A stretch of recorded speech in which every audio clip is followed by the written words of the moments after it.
Hello, welcome today. Welcome to Property Bants and Rants. And we're here to help people in the property industry, to engage them, to motivate them. And one of the things we'd like to do is get very inspirational and motivational people on. And I'm very lucky today to have Simon Brown from the Esthers and Ben Marley from the Esthers today. So guys, you can't see Ben, but he's definitely there, I tell you.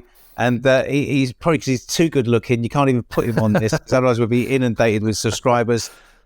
But we got them here. We've got the best looking man and the coolest man in the property industry. So welcome, guys. Welcome on board. Nice to have you on board. Hello, guys. Thank you. Thank you for inviting me. Good to be here. It's a pleasure. No, guys, you run the Esthers. Okay, so tell me your backstory about tell me about the Esthers, what they do, but tell me your backstory as how you got to that, because you're a brilliant organisation. We've entered the Esthers many a time. We've been to your lovely events, and they're really good.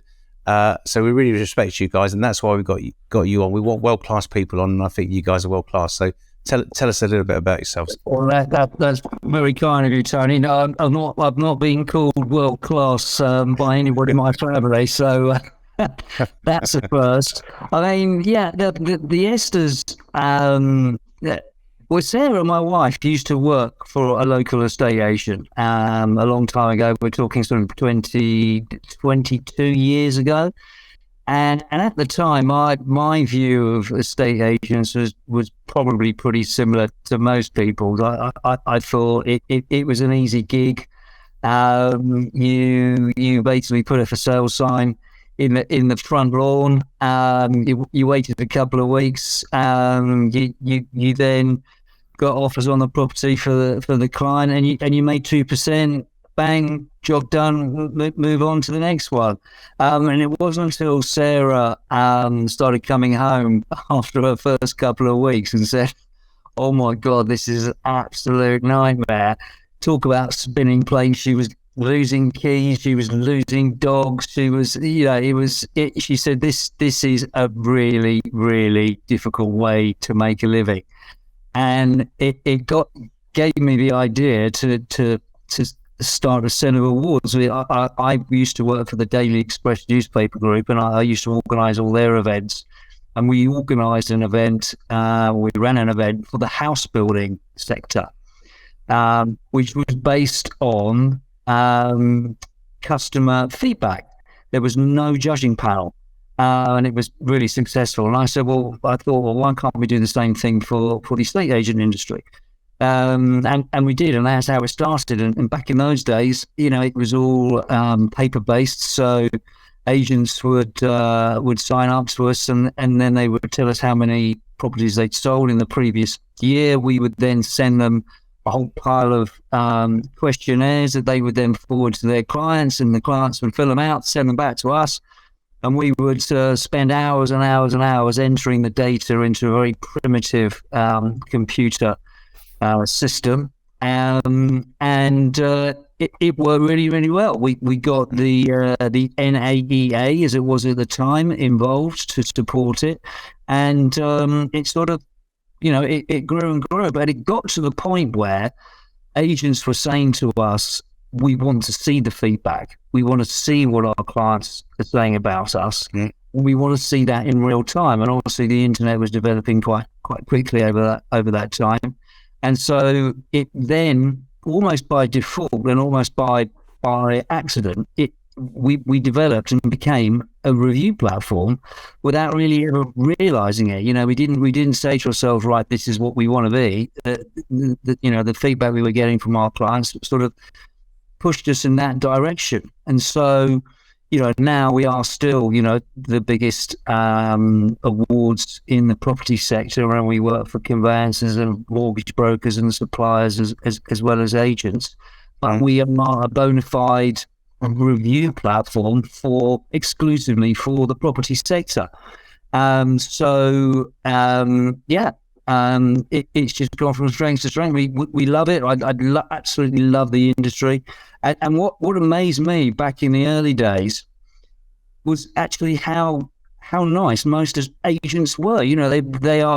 They're local businesses. Most of them have lived in their local area for some time, and they genuinely want to help people move and realise their dreams of owning their own property.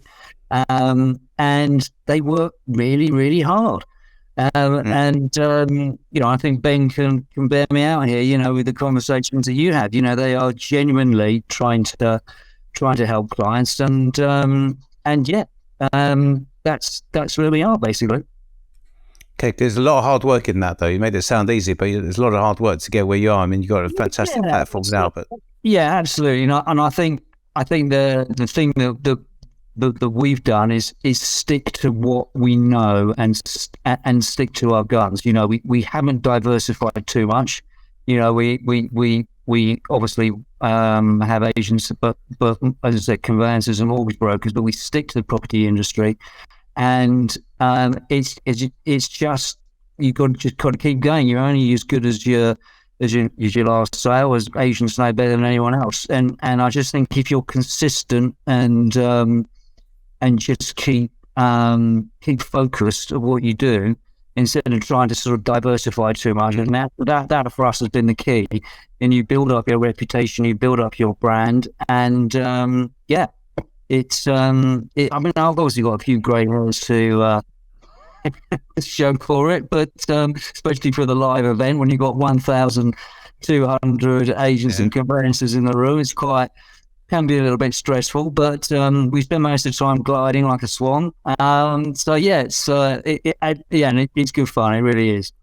Fantastic. So a couple of takeaways there: hard work, focus, and specialization. I think that is really where you got to know your market, and you got to be great in your market as well. So I think so, Ben. I don't know if you got any other thoughts on that. But I was going to ask Ben in a second, but go on, Simon. And then go to Ben. Yeah, I think it depends on your personality and the sort of person you are.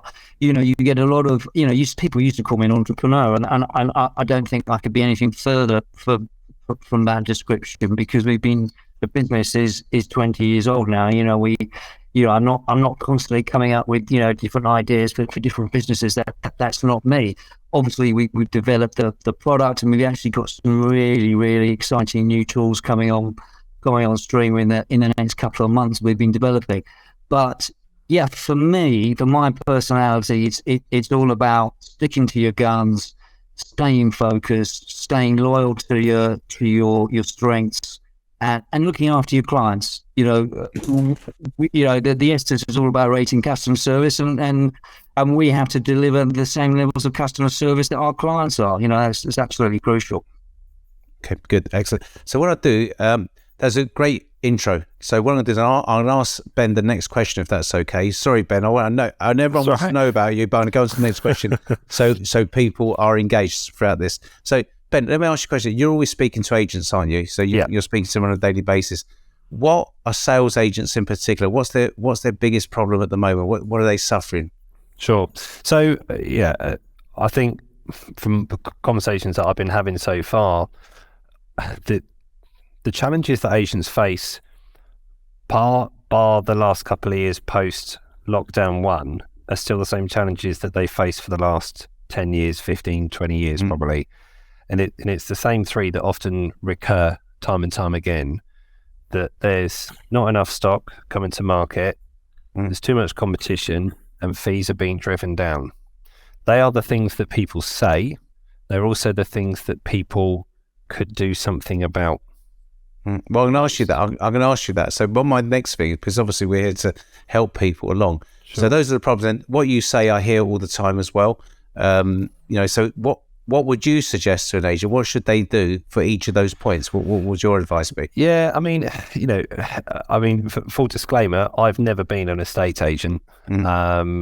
So it's difficult for me to absolutely say this is what you should do to improve your business. But I think as a general rule of thumb, our business is no different to that of an estate agent. We all have a number that we want and need to hit.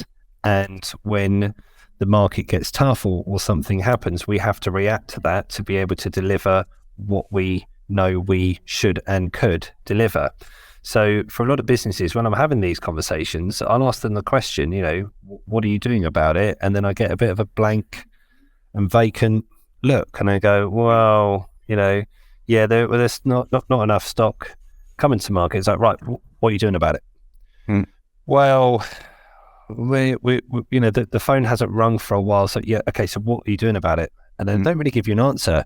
So I was recently on another podcast, and there was asked a similar question, and I think it really comes down to the fact that I think for a lot of businesses that they're very, very reactive. So when they tell me, "Oh, the phone hasn't rung," well, that's not good, because you're waiting for something that may not happen. Where's your plan? What is your plan to do this? How are you going to get to your number? You know, when I ask an agent, you know, what a typical month looks like, and then you ask them, what would you like it to be?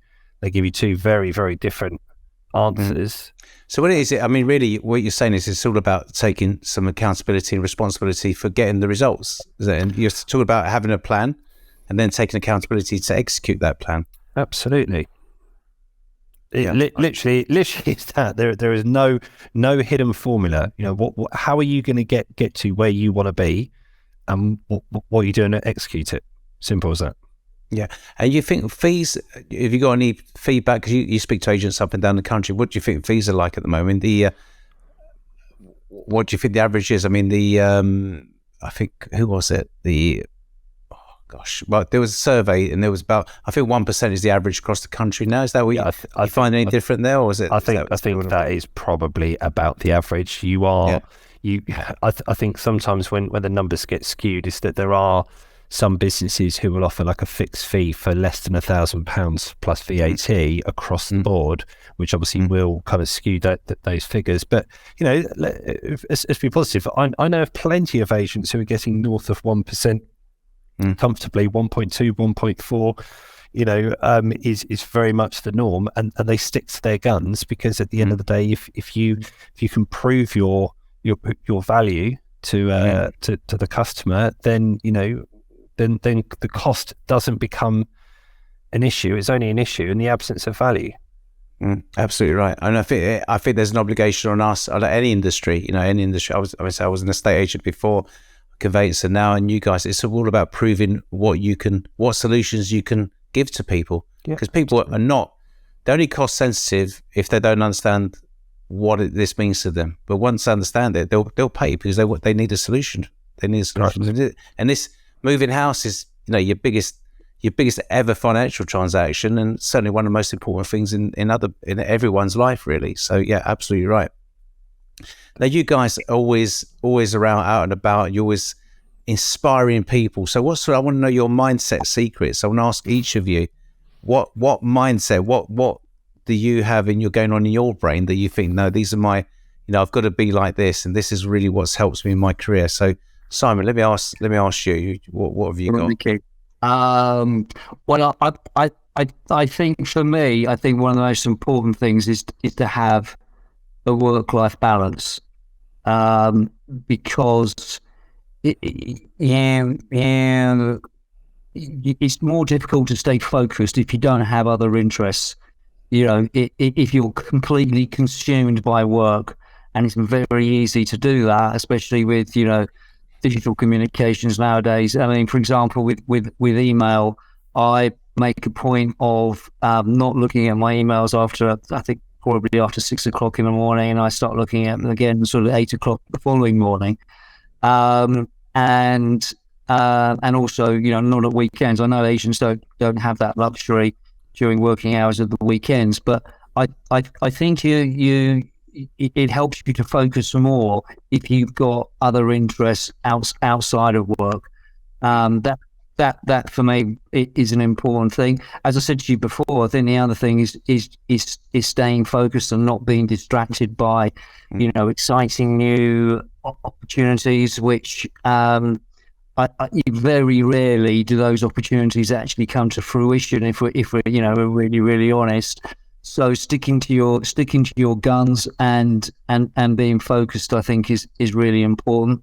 And just make sure that whatever you're doing, you've got to make sure you're enjoying it. You know, life is short, as we all know, and if you're really not enjoying what you're doing, you need to find something else. You know, whether that's in the same sector or not. And I think we're, you know, the three of us, very, very fortunate that we all really, really enjoy what we do.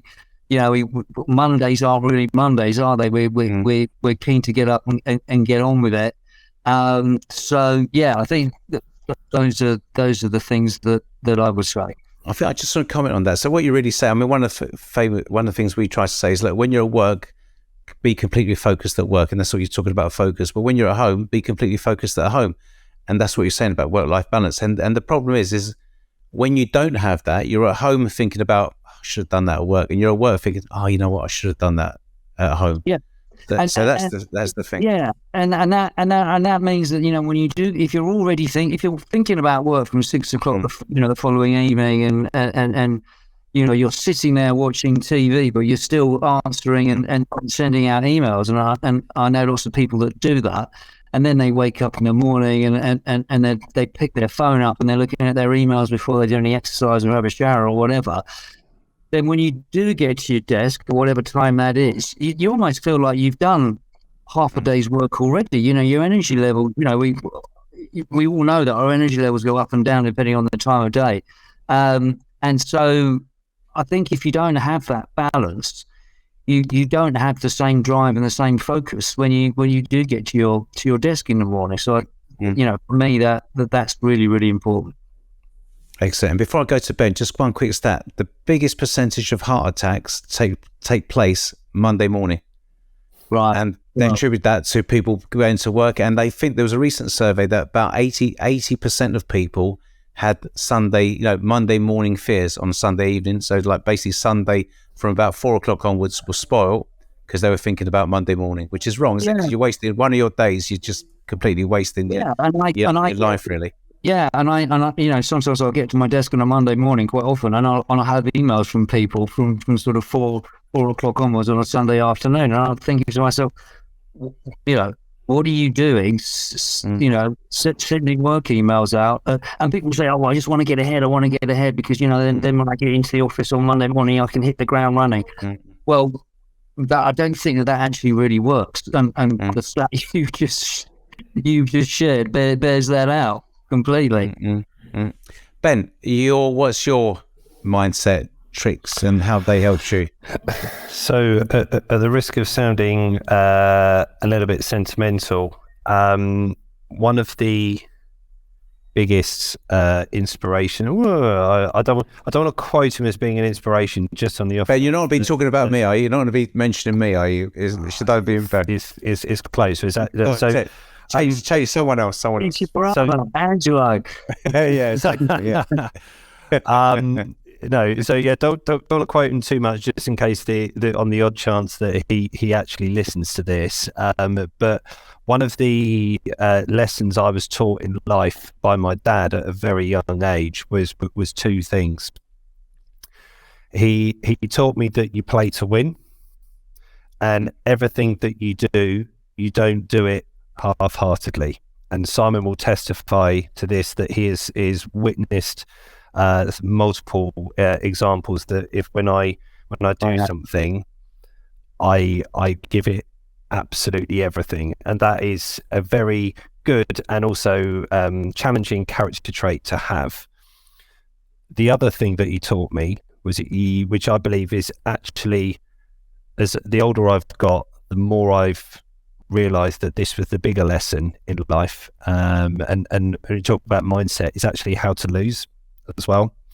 Because one of the things that is all well and good, when you kind of see these people that go, "Oh, I'm a born winner," and "Oh, I hate to lose, and I never lose, and I always win," and you don't always win. And when we talk about mindset, we talk about resilience, understanding sometimes why you've lost. And that can be anything from a sale through to a personal goal, through to something hasn't gone right in the way that you thought it was going to.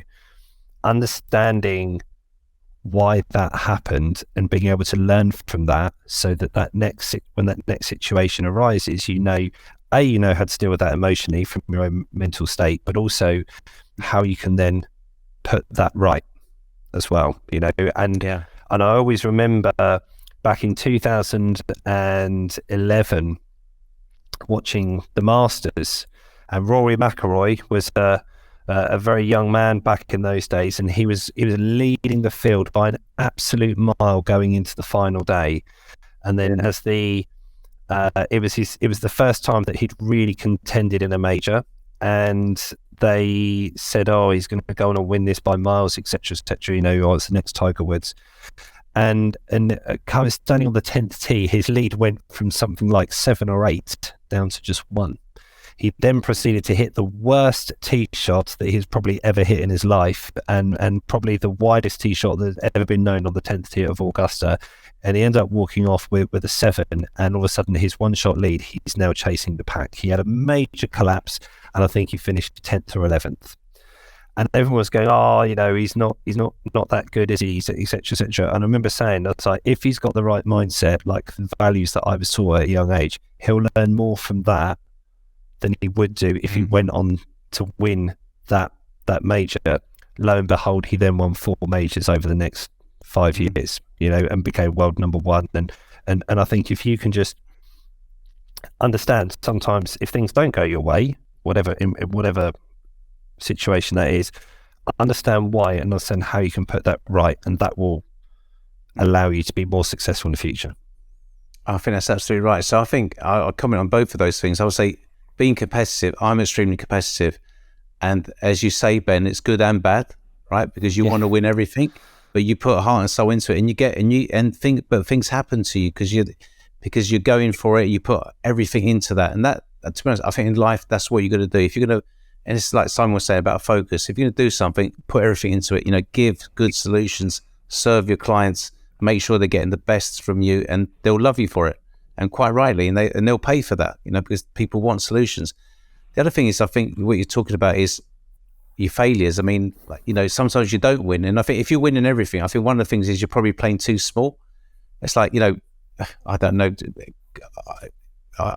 Leeds are not doing very well at the moment in the Premiership. But if they played the local level, they'd win everything. But that's not where they want. You don't want to do that, because you've got to play against good people. And I think if you're winning everything, you're probably competing against the wrong people. So I think that's really important. And there's a really good book, Carol Dweck talks about growth mindset, which is exactly what you explained, Ben. And what growth mindset is not feeling you've got your own limitations. Growth mindset. If a growth mindset person doesn't achieve anything, they think to themselves, well, you know what? If I put more into that, I can do it. It's when can I do it? It's not if I can do it. It's when will I be able to do it? I'll do it if I put more time. Whereas a fixed mindset is the opposite. Takes everything very personally. Because if you don't win that, you think, oh, I'm not good enough. Oh, I can't do it. I can never do it. But I think growth mindset is a major difference between really successful people and normal people. To be honest, a few people that have a rough time in life. But that growth mindset is so important. Thanks, guys. That's really good. I want to ask you one quick question before you go, right? So this is a question which our listeners will want to know, and I ask all my listeners, is what thing have you both own separately that you own that costs less than £100, but the listeners should all go out and buy one because it's really revolutionised you? So, Simon, you kind of can see you're desperate to tell me. Go on, tell me what yours is. I've got my one, and I only discovered these last year, actually, on holiday in France, and it's a pair of shoes, and they're called Hey Dudes, and they are without doubt the most comfortable shoes I have ever worn on my feet. They're just slip-on canvas, sort of summery shoes, but they are so comfortable, and I just can't wait for the bleeding weather to improve so I can get them out, because I just live in them during the spring and the summer months. So that and they were like 50, 60 quid or something like that. But yeah, that's my favourite thing under £100. Hey dudes, so I thought someone would say a bottle of wine. He likes his wine. I've heard. Yeah, exactly. Ben, what about you? What have you got for under £100? So mine is even cheaper than Simon's. So as you and I have discussed on multiple occasions, Tony, that a couple of years ago, I discovered the world of CrossFit. and absolutely changed my life for the better. And CrossFit, you've got to be able to do lots of different things relatively well to be able to just even not necessarily compete at CrossFit, but just to be able to partake in it. And one of the things that I struggled with for a long time was the skipping element. And double unders is a regular feature in CrossFit. And for anyone who's what is that double under? What is double under? So if you think of when like playground skipping, when you're just skipping once, the rope goes round once when you jump. A double under is the rope goes round twice in one jump. So we often have workouts that might involve you having to do 250, 300-ish double unders.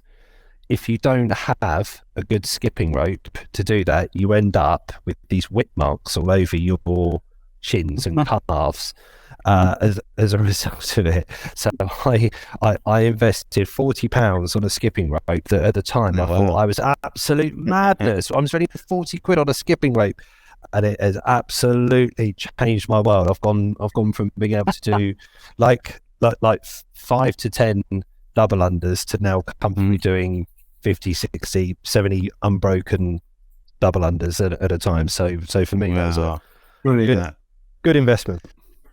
So a couple of tips from the top guys here, the Esthers. So guys, thank you so much. I know our listeners will get a lot out of that, and I appreciate your time. Thank you. And I'll see you soon.